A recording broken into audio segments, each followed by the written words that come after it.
Jogar é uma prática universal. O jogo social é aquele que normalmente se leva a cabo com amigos ou colegas. Serve apenas para entretenimento e os gastos são controlados. O jogo profissional envolve bastante disciplina e os riscos são calculados e limitados. Porém, existe também o chamado jogo patológico.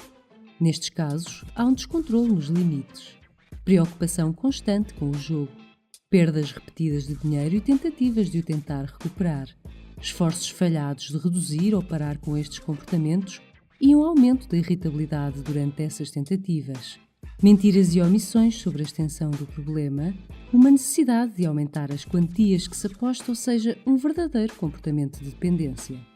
Mas quando é que o jogo se torna patológico? Quais as consequências e por que é que algumas pessoas não conseguem parar de jogar?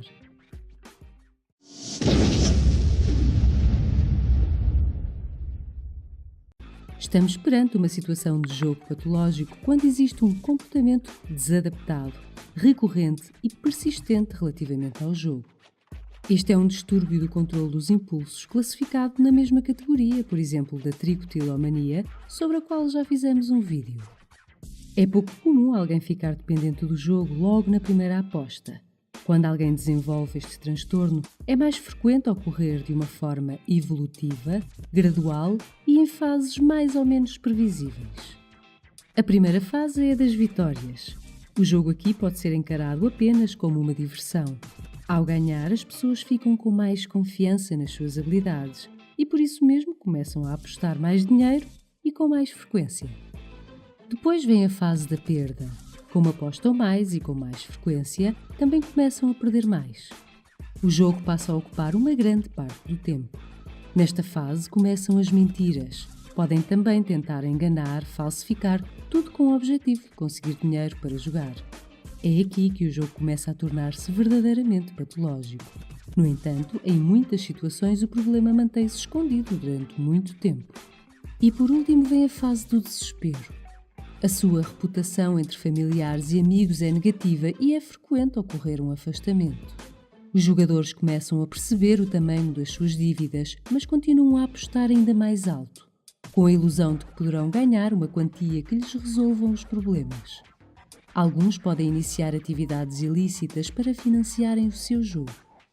Como é previsível, as consequências do jogo patológico são devastadoras. Além da perda de bens materiais, é frequente contraírem grandes dívidas. Portanto, a sua situação financeira é normalmente muito complicada. Tem também problemas profissionais, podendo perder o emprego ou oportunidades educacionais. Para além disso, os prejuízos pessoais são enormes. Já referimos que é comum um afastamento de familiares e amigos. Também não são raros os divórcios e problemas conjugais, bem como ideação ou tentativas de suicídio. Como tendem a envolver-se em comportamentos ilícitos, têm também, em muitas situações, problemas com a justiça. Contudo, é importante sublinhar que as consequências não são apenas para a pessoa com este transtorno. A família, toda ela, acaba por ser envolvida e sofrer as consequências da situação. São várias as abordagens que avançam com explicações para o jogo patológico, tentando explicar o porquê de algumas pessoas iniciarem e manterem estes comportamentos disfuncionais. Por exemplo, segundo a perspectiva biológica, os fatores genéticos são importantes fatores de risco para o desenvolvimento do jogo patológico. Pessoas com familiares com este transtorno desenvolvem-no também mais frequentemente do que o resto da população. De igual forma, o déficit de certos neurotransmissores, como a serotonina, a endorfina e a dopamina, também está associado a este distúrbio. A dopamina, por exemplo, é responsável pelas nossas sensações agradáveis e de bem-estar. Para que o jogador consiga sentir essas mesmas sensações ao jogar, e isto ao longo do tempo, precisará de cada vez maiores quantidades de dopamina. Isto contribui para que a pessoa jogue mais e arrisque mais com a finalidade de sentir essa sensação, ajudando a que o comportamento aditivo se mantenha. De acordo com a perspectiva cognitivo-comportamental, os reforços são os principais responsáveis pelo facto de algumas pessoas manterem o comportamento maladaptativo. Ao ganhar, o comportamento de jogar é reforçado e, posteriormente, mesmo que não ganhe tantas vezes, o comportamento mantém-se. De facto, o reforço intermitente, ou seja, o reforço que só é obtido em algumas situações e não em todas, até é mais aditivo, porque a pessoa vai jogar sempre na expectativa que da próxima vez poderá ser recompensado.